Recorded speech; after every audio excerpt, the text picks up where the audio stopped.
Lore-wise, I'm a little bit shaky. Okay. A little bit lost. I thought this one lent a bit more to your lore than my lore.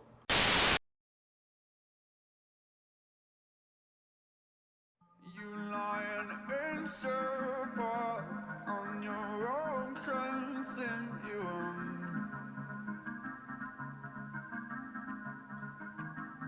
Now keep the freak show talk. I always thought he said, and I keep the freak show talk to a minimum. No, keep the freak show talk. Yes, that is him saying that to someone else. I thought it was him, like, it is him giving a command to someone else. I thought that was him to himself saying, you've got to keep the freak show talk to a careful minimum. I think that's what it is. Oh, I think it is to himself, yeah. Video clip this time too. Oh, this was the first video clip of theirs I saw. Yeah. And I remember being so mesmerised by it. It seemed so clever to me. It still does. Yes. It's not like I've gotten older and realised that it's... Like not as clever. Well, like, it's not like when you go back and you, like, rewatch a Linkin Park film clip and you're like, oh, it's so edgy. And this is one of my favourite lines. This one? Yeah.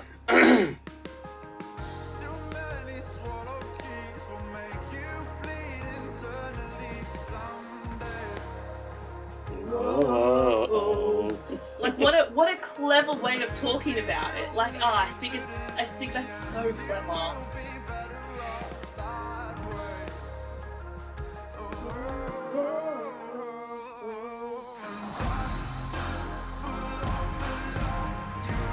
And I think this is the only film clip that I can remember that has, like, dance in it. Like, this is a proper film clip, at least in the way that I've always known a film clip.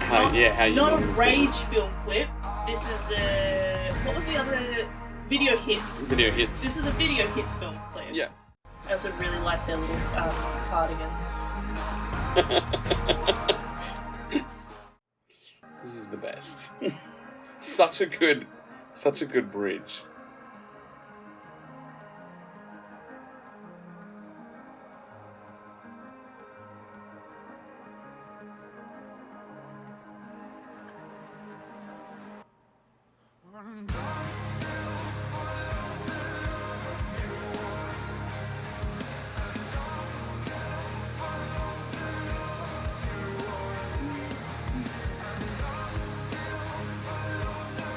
I never really understood the slicing here, but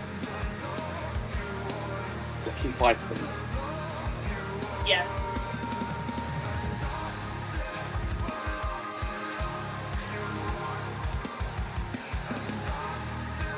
For me, it was always kind of like the thought that they were protecting something else. Because the song is obviously about him wanting something. And because I'd never, like, analysed it with the lore, it's them fighting him. He loses, so he gets put back in time and he has to do it again. And this is all the times that he's done it. And he keeps losing, but trying. Yeah. Because Vessel is nothing if not a trier. And it's a whip, whip, whip, whip, whip, whip. So dope. So we were discussing this just before we started recording. I can't stop myself, and then we start talking, and then it's too late. But I think this was the first song that you introduced me to. No, you introduced me to something. It was Granite first. Granite first. Which, like, now looking back, one of my favourite songs, so I don't understand what I was doing at the time. But this was the song that you were kind of like, alright, Granite, maybe too heavy, let's downplay it down to this, yeah. And I was like, Tomb is the right place to start. Right, so the Love You Want was the song that you started with, and then I shifted to, I was like, oh, it's alright, and then mine came on right after in the random shuffle, and then I was like, I'm in. But now I think this is one of my favourite songs. And then we were watching the film clip as we were doing the reaction, and it'll be playing behind us because I don't have another visualizer. Oh yes, of course. For this one. And I'd completely forgotten about the film clip, and that film clip is fantastic. If you've never watched the film clip for The Love You Want, the link is below. Oh, I highly recommend it. It's very clever, although I feel like I'm a little bit biased now because I feel like he'll just walk out on stage and I'm like, so clever. But you know, I think it's a clever film clip. It is a good clip. And just before we get too deep into it, please Yes. don't forget to like, comment, and subscribe. Yes. And share the things. We get very excited when you guys leave us comments. We Yes. love hearing if you agree with our theory. If you have a different theory, that's even better. Yeah, then, post it below. Let's have a chat. Let's do it. Let's dissect together. And because you'll send us a comment about your theory, and then we'll sit there and we'll discuss it like between ourselves, and then we'll respond to you. It's all a lot of fun. Yes. But if we look at the love that you want, So overall, like the music in this song for me, yeah, obviously is a little bit more poppy. yes, But it has a really great ending part. It's very Breaking Benjamin to me. Oh, that's actually a bit, because it's not a breakdown that we saw in Sundowning. No. I was going to say those Sundownings. Those downings of sun. Those breakdowns were a lot heavier. Yeah. But yes, you're right. This is a Breaking Benjamin. This is just a hard rock Yes. sort of ballad. Yeah. You know, Yeah, and- a rock ballad. And I think yes. mine is quite similar to that in that respect. It's Yes. a sort of a hard rock thing more than anything. Well, this is more of a rock album, I think. It lends more, and that's why you stepped down from Yeah, that's even right. to, I always go to call it Atlantic, because that's It's the that's first song, yeah. But yes, The Tomb is a bit more of a Hard more rock. of a hard rock, a bit more of a commercial album, and I don't say that negatively. No. You guys know I love my pop, but it is a more palatable album if metal is not your jam yet, I think. And then you would get into it because of Sleep Token. Yes, but I feel like so Yeah. many people have.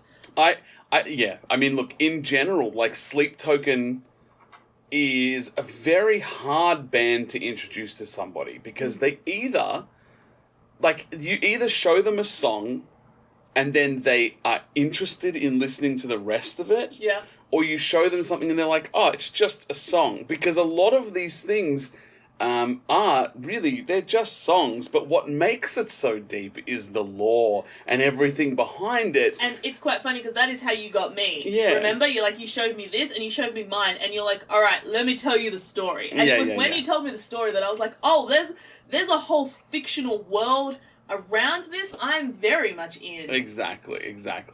So the love you want, again, I think, good song overall. I really like it. The video clip, which I think we'll have to dissect as we go with some of these things, but lore-wise, I'm a little bit shaky. Okay. A little bit lost. I thought this one lent a bit more to your lore than my lore.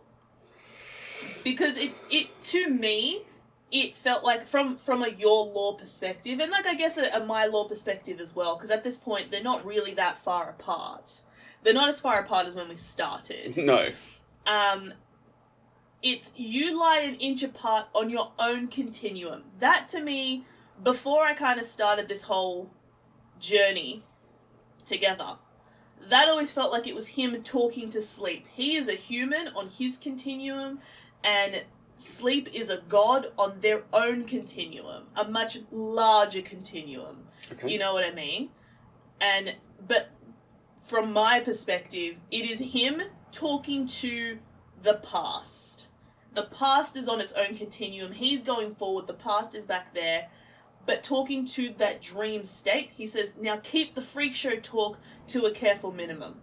And I know you're saying that he's saying that to himself, but as I was listening to it, I was like, oh, I think he's saying that to someone else. I think I just figured it out for myself. But continue. You keep going. Your epiphany. I understand what you're saying. You think he's telling someone off.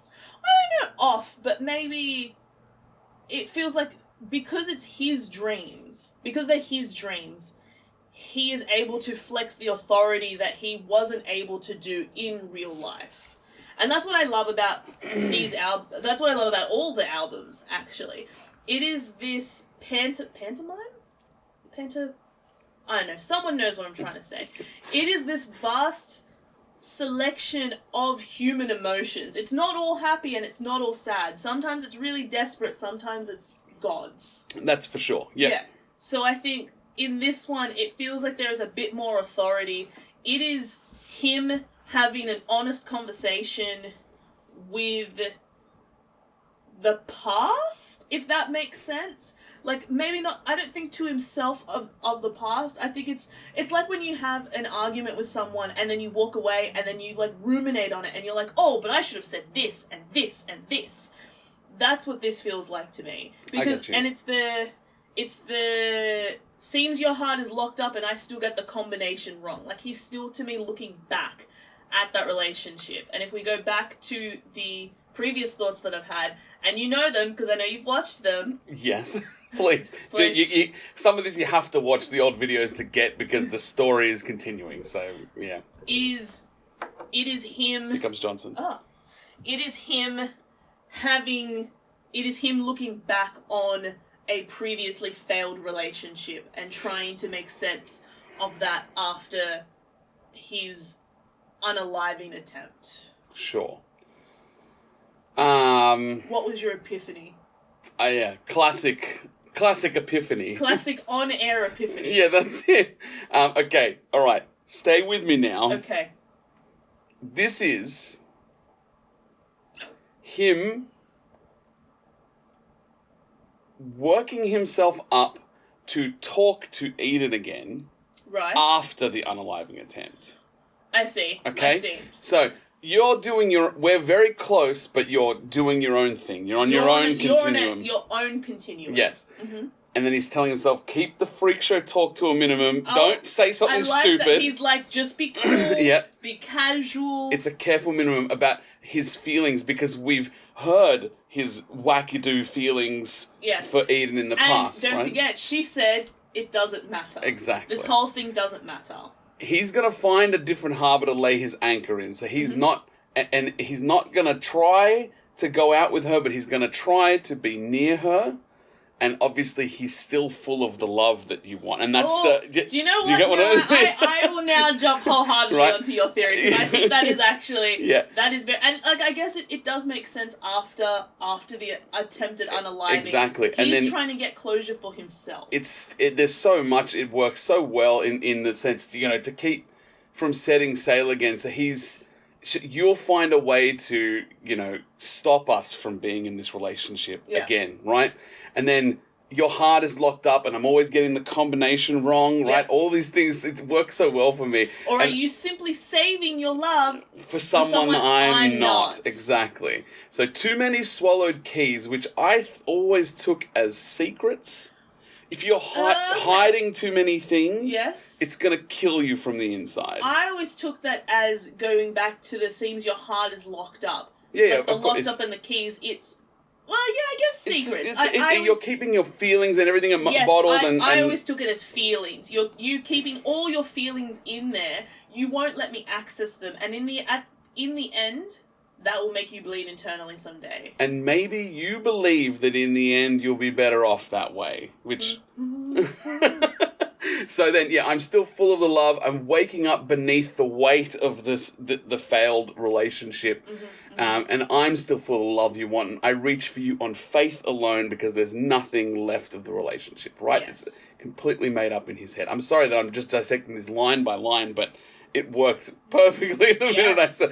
So then the rest of it is really just the same. But I think that's the point, is this conversation slightly to himself, but working himself up to have this conversation with Eden. Yes. And then I think with what's coming next, that also works really well. I always took the next one as like a fever dream. Yeah, but okay, anyway, we'll get there in a minute. But that's where I'm sitting with this. Yeah. I don't see sleep here, per se. I don't think this is part of the dream. Yeah. And I don't think that there's anybody else in this song. I think it's just Vess. Just Vess. # just Vess things. So this is Vess. He's journaling again. Yeah, that's it. This is a journaling moment for sure. Got the cat ears on. Yes. Yeah. Legs crossed up behind him. Yes, 100%. He's had a bath. Yes. He's he's, He has a towel around on top of the hood. on top of the hood, yes, with the mask on.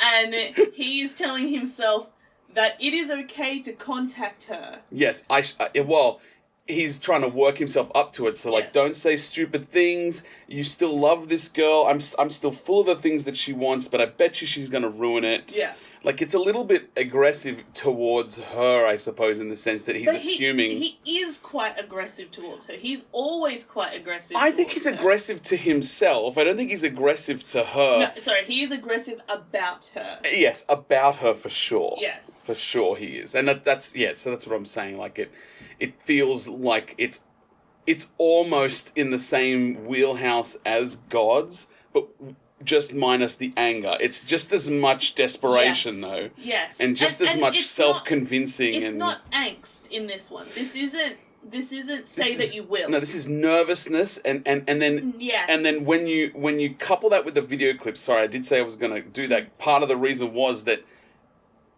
he's fighting having this conversation, and the white ribbons that he's tying, the number of times he's rehearsed the conversation with himself over and over and over again. He's got to keep trying until he can win that fight, which is, to actually have a conversation with Eden. That's it. Yeah, without talking about being a freak. Being a freak show. Yeah, that's it. Because he's trying to keep it to a careful minimum. Yeah, that's right. I agree. I think this is the one song that we both have now we've just aligned. Yeah. If you have a different take, that would be great. I don't know how you could, although I guess I did at the start. Yeah, so but I mean, it is possible. I could also be wrong. I could be very wrong.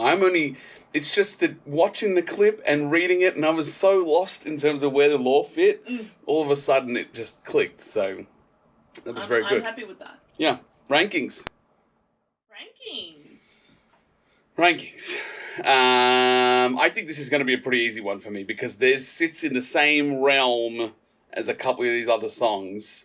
Okay. It's number 18. Yep, I figured Simple. as much. And that is, funnily enough, right, 18 is the halfway point. Exactly halfway. Okay. Right? Because 36 is 15 and 3 is 18. Yeah, it's exactly halfway. So it's 50-50 for me. Now the law fits. So I was like, okay, we're good. The law fit for me, so I was happy. But also, I really like the song in general, just like mine. I don't know between those two which one I like more. I don't know. So that's why they're sort of there together. But again, Bloodsport's the same sort of thing for me. They all sit together. Bloodsport's also quite a bit of a heavier rock thing than metal as well. So sort of sits around that line. So yeah, law-wise, it now fits. And music-wise, it's definitely good. I'm not 100% sure these things are going to be able to stay where they are.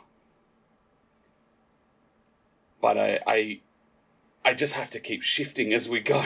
Yes. I know things are going to get pushed down. What number is this in the album? This is track 5, right?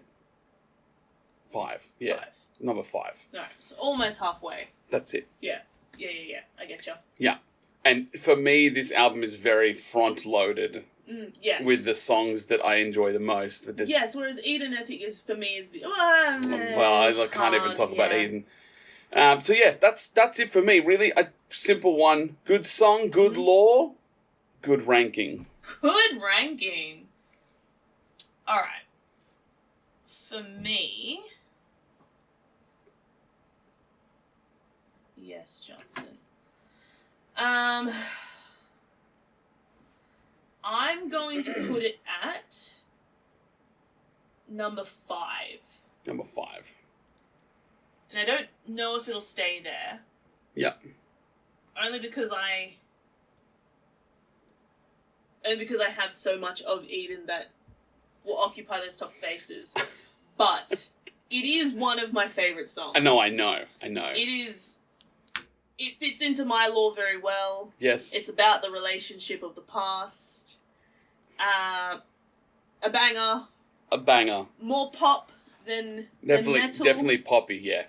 And even the video clip, like I can throw that in there and say that the video clip was that classic video hits. Although actually maybe more rage, and because it was a little bit artsy. Yeah, a little bit artsy. So there's a bit of rage. For those of you that don't know, we're not in the 90s. In Australia, we had video hits was one like which music had, like, video the Spice channel, Girls yeah, and all your top and music. then It was a 40s countdown show. yeah, and then Rage, which was like Nirvana and Silverchair. Korn, yeah, rock and sort of alternative stuff, video clips that were on there. The Night Train. The Night Train, yeah. So that's what it is. In case you don't know. Yeah, sorry, I forget not everyone was in the 90s in Australia. Yeah, that's correct. But thank you for sticking around to the end of the rankings, which I still think are the most fun part, even though this one was short because we sort of knew where we were going to put it. Yes. Thank you for sticking around and watching. We'd love to hear about your rankings. If you aren't comfortable posting them below, send us an email, angry.roads at gmail. We've had some emails, which is really fun. We really appreciate those when they come through. Mm-hmm. Also, there are some resources below because the content of this album is quite heavy. So, if you ever need help, I think that there's some good things to look at down below. I guess we just keep rolling, right? We've got another, I can't count, 7 songs or something like that to go. Yeah. So another 7 tracks of this album before we can get to Eden. So we've got a lot of work to do, a lot of ranking to be done. But we'll look forward to seeing you next week. Bye. Bye. Say Johnson, say bye. Bye. Bye.